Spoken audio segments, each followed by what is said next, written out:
melewati jembatan itu. Mereka pun menjawab kalau mereka takut akan api neraka. Malaikat Jibril pun kembali bertanya, apakah ketika di dunia kalian menemui lautan? Bagaimana kalian menyeberanginya?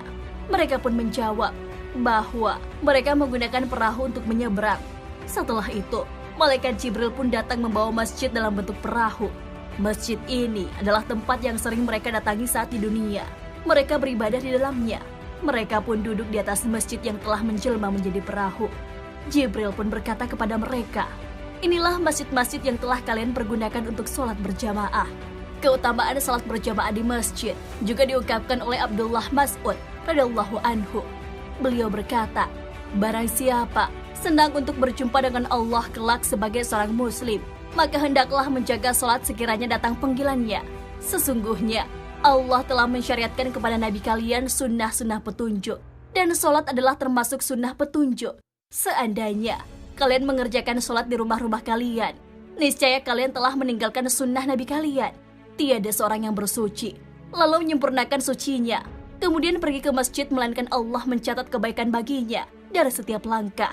Allah mengangkat derajat satu langkah dan menghapus dosa dengan satu langkah lainnya.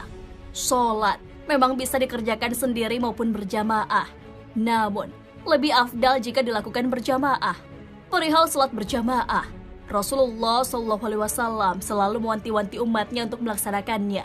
Hal ini sesuai hadis dari Abu Hurairah. Rasulullah SAW bersabda, siapa saja yang menjaga sholat 5 waktu secara berjamaah, maka ia menjadi orang pertama yang melintasi jembatan As-Sirat yang cepatnya seperti kilat menyambar.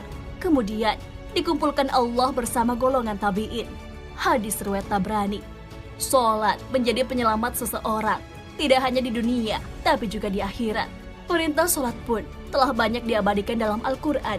Bacalah apa yang telah diwahyukan kepadamu, yaitu Alkitab Al-Quran, dan dirikanlah sholat.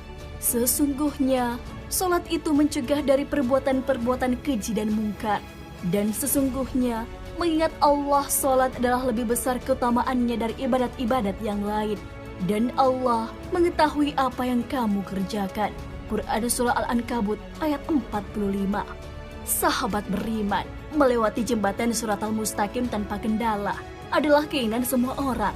Namun, sudahkah kita mempersiapkan untuk melewati jembatan itu?